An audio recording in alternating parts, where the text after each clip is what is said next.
Om Jnana Jnananjana Shalakaya Chakshurmilitang Yena Tasmai Sri Gurave Namaha.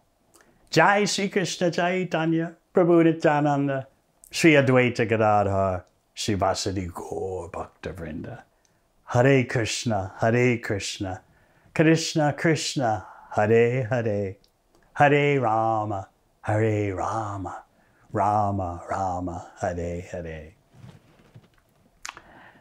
We're speaking about Sri Krishna Janmashtami. Is it just a ritualistic tradition? No. Actually, you find Lord Chaitanya instructing Sanatana Goswami in Chaitanya Charitamrita that Vaishnavas, Bhakti Yogis celebrate Sri Krishna Janmashtami. You'll also find it in Rupa Goswami's Bhakti Rasamrita Sindhu, so wonderfully summarized by Srila Prabhupada in Nectar Devotion. In fact, Rupa Goswami says in Bhakti Rasamrita Sindhu that we should celebrate all the festival days in relation to Krishna, but of all those days, Sri Krishna Janmashtami gives him special joy, gives Rupa Goswami special joy.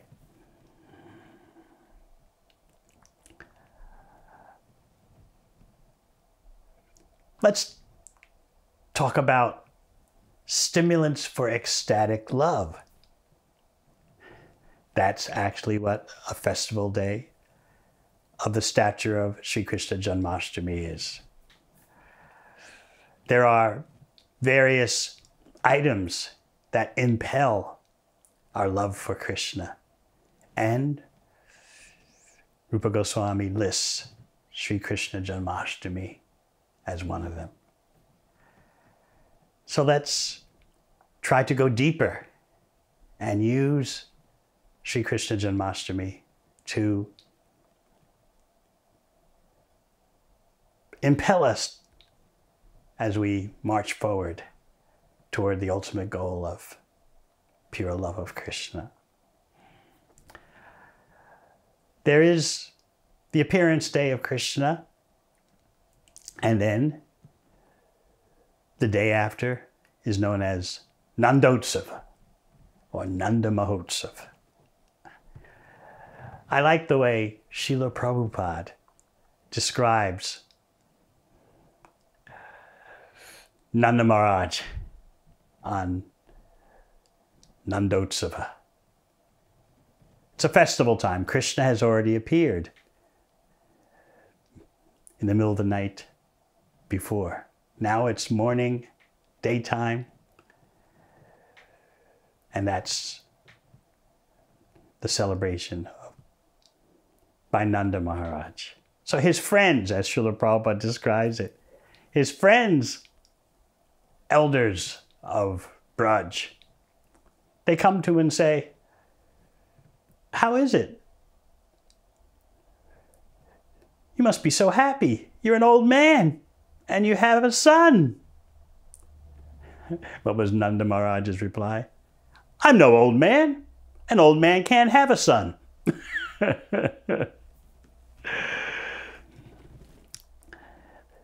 Let's go from Braj to Navadvip, to the house of Srivas Thakur. Mahaprabhu is there with his associates, and he announces, this is described by Narahari Sakar in his book, Bhakti Ratnakar. Mahaprabhu announces, tomorrow is Janmashtami. And of course, that means the next day is Nandotsav. So all the devotees are happy to hear this because they know they're all going to dress up as cowherd boys in Gopavesh, cowherd attire. Mahaprabhu is laughing. Tomorrow.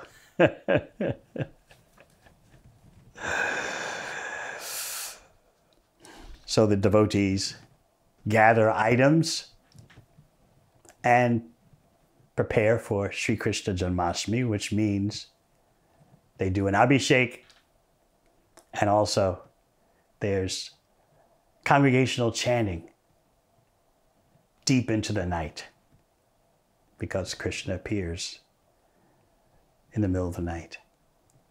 And then the next day, it's time for Mahaprabhu and his associates to go deep into Gopa Bhava, the ecstasy of being cowherd boys. They all dress up as cowherd boys. And that means on their shoulders, they have the pole with the pot of yogurt or milk at each end, balanced. And in this way, they're singing, they're dancing, they're joking, they're laughing. The ladies there at the home of Srivas Thakur are making auspicious sounds. Srivas Thakur and Advaita Acharya start scattering turmeric water everywhere and milk. What a celebration.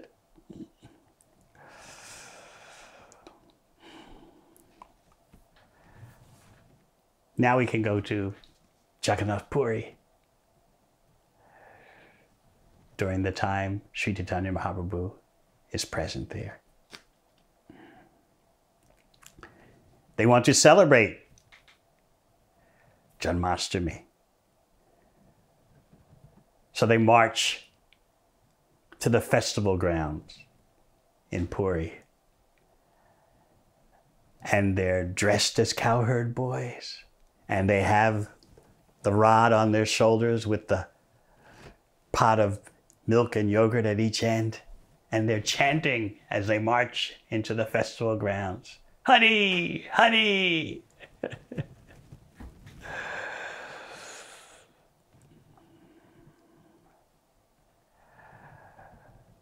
Advaita Acharya has a very interesting point. But before we talk about that, let's talk about Kanani Kutiya and Jagannath Mahiti. Kanani dresses as Nanda Maharaj, and Jagannath Mahiti dresses as Mother Yasoda. And in ecstasy, the two give everything they have in their house for charity. This is somehow or other, because they're at the festival grounds, this is all part of the ecstasy. Giving whatever is in their house, as one is in the role of Nanda Maharaj, the other is in the role of Mother Yasoda. The ecstasy becomes so intense that Chaitanya Mahaprabhu, just as a cowherd boy, offers his obeisances to his mother and father, because the two are playing that role.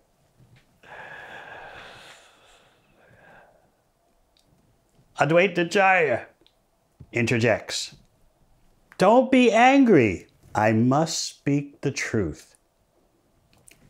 I can judge if you're actually a cowherd boy," he tells Lord Chaitanya, "if you can take this big stick and whirl it." Don't be angry. I must speak the truth. So Mahaprabhu, dressed as a cowherd boy, takes the big stick and whirls it inconceivably and throws it up in the sky and catches it. And repeatedly he does this. It gets even more inconceivable. He starts whirling this big stick, first to the side, then over his head, then in front of him, and then in between his legs. And Nityananda gets into the whole display also, and he starts whirling a stick. So in this way, Mahaprabhu and Nityananda go deep into Gopabhava, the ecstasy of being cowherd boys. And Lord Chaitanya and his associates are soaking each other with turmeric water, yogurt, milk. In this way, they're celebrating Sri Krishna Janmashtami. King Prataparudra happens to be there, as well as Sarvabhauma Bhattacharya. The king asks that a special cloth used by Lord Jagannath should be brought to Mahaprabhu, and that special cloth used by Jagannath should be wrapped around the head of Mahaprabhu. And then other cloths are brought to wrap around the heads of Advaita Acharya and others. So in this way, Mahaprabhu celebrates Janmashtami, Nanda Mahotsava, in the ecstasy of being a cowherd boy.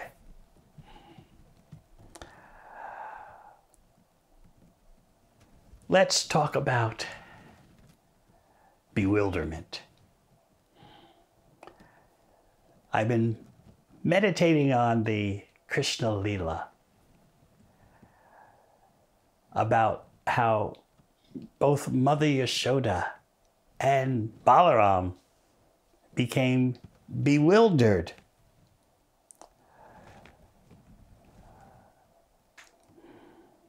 by Krishna. Bewilderment by Krishna, Mother Yashoda and Balaram. Some similarities. After all, Mother Yashoda is Vatsalya Prem. Balaram, he's friendship, Sakyaras, but sometimes he takes on the mode of parental love as the elder brother. Even sometimes some servitorship is there. The Acharyas describe that in Braj Leela, Balaram is mostly acting as the equal to Krishna. But in Mathura Leela and Dwarka Leela, Balaram from time to time will assume the role of the elder.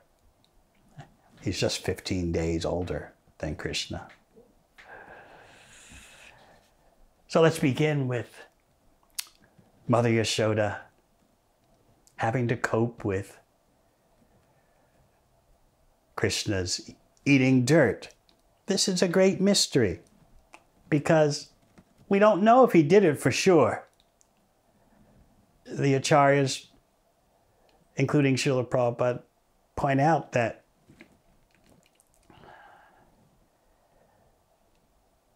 his friends, including Balaram, reported to Mother Yashoda, he's eaten dirt.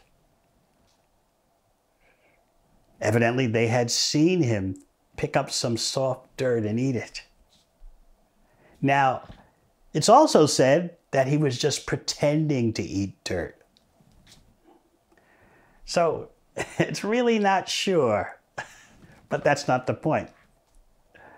The point is the accusations that started to fly. Krishna's eaten dirt. Mother Yashoda says, they all are not lying. Yes, they are lying. In this way, there's the ecstasy of little boys telling lies. Who's lying though?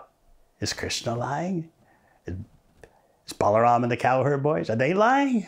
The whole point is the flavor of the Leela. We really don't know for sure who's telling the truth. But then again, Krishna tells his mother, look in my mouth. Krishna is thinking.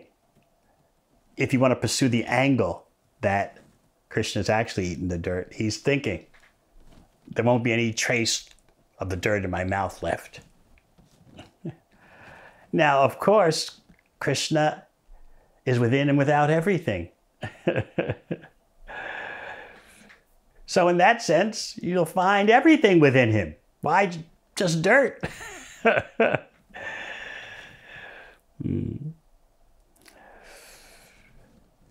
Finally, we have a situation where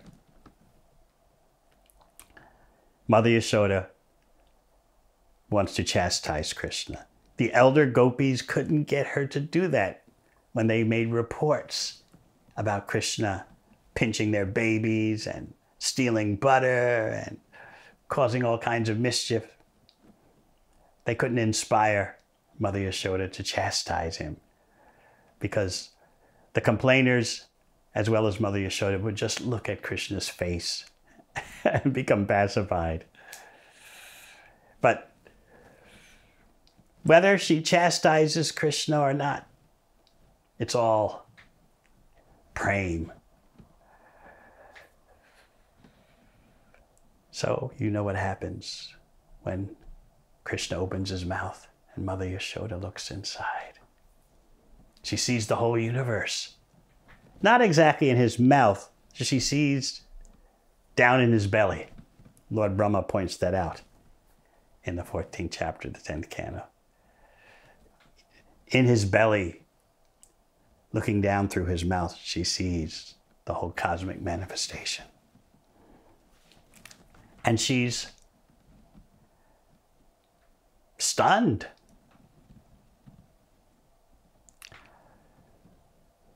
Of course. Krishna's opulences are never lost. The Aishvarya is always there, and sometimes it just wants to emerge and sally forth, come out and manifest at an opportune moment. So Mother Yashoda begins to think about the bewildering sight she's seeing. Am I dreaming? No, I can't be dreaming. I'm wide awake. There are no contaminants of sleep in my eyes. So rule that out. Number one, not dreaming. Number two, perhaps the devatas are bewildering me. No, the devatas have no interest in playing bewilderment upon some simple lady. So no, it's not that the devatas are bewildering me. Well, what about my mind?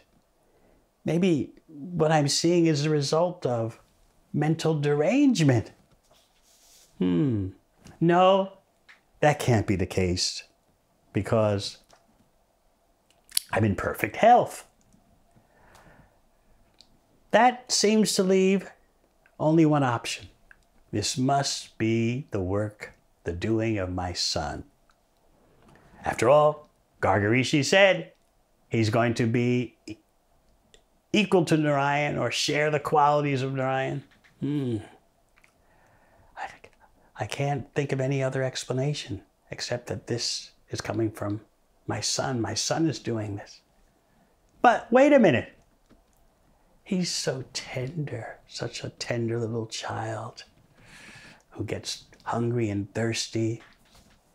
No, I can't come to any conclusion.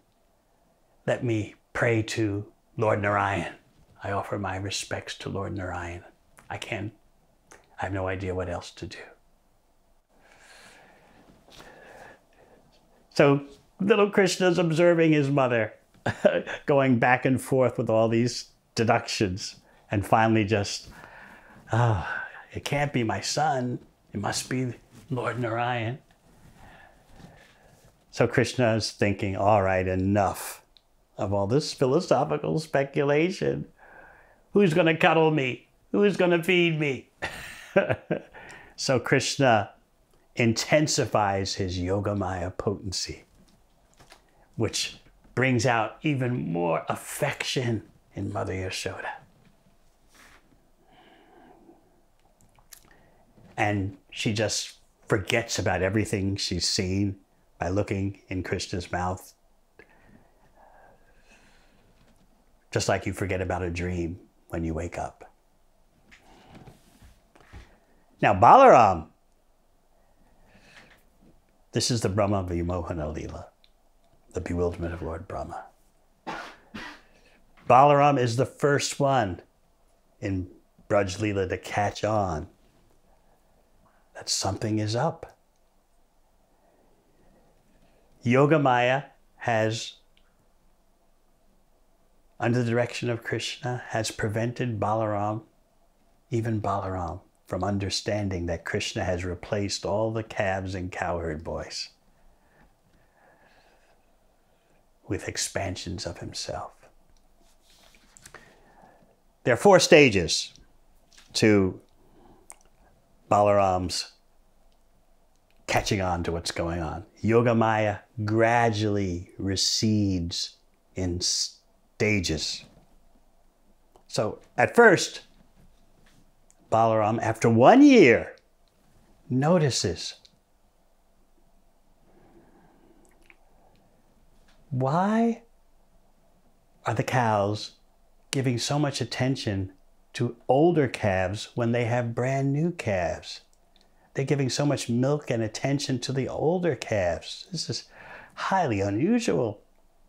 And why are the mothers and fathers of children loving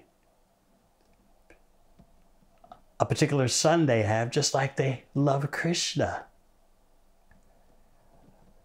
Balaram is wondering what's going on here.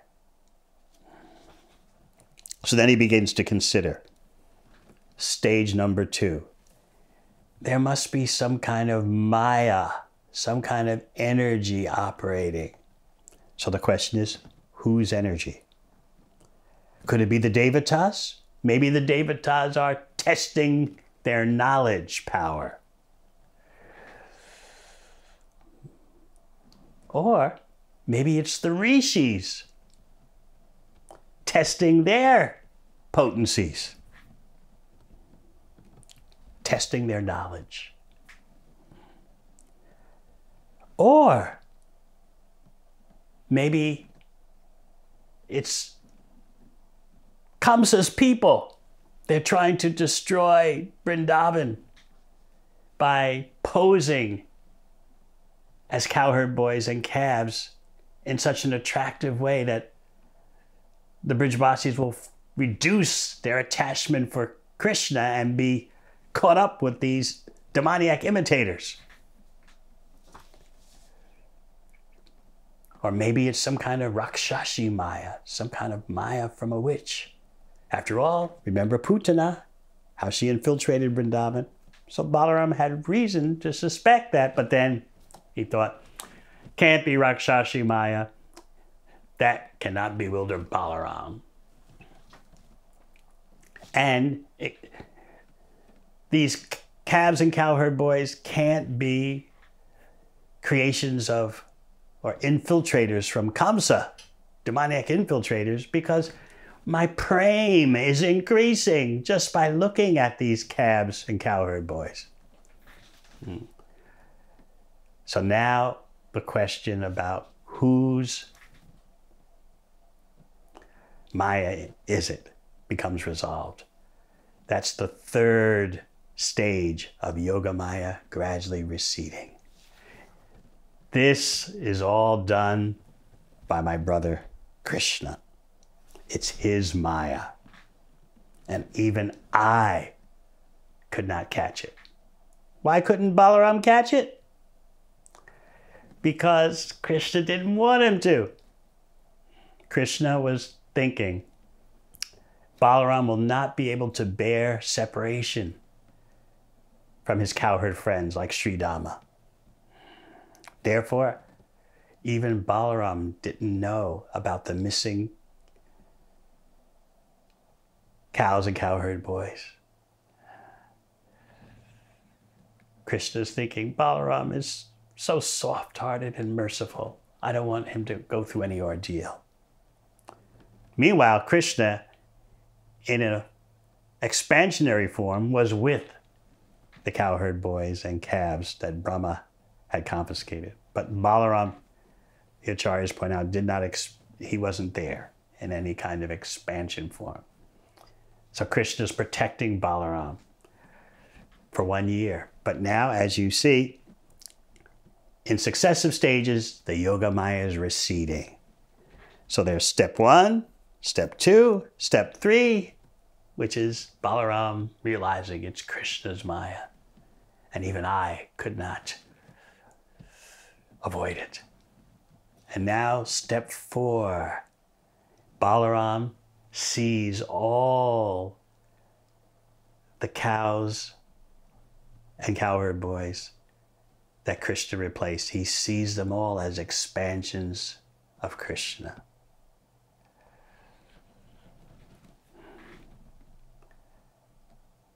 He asks Krishna now for a brief explanation.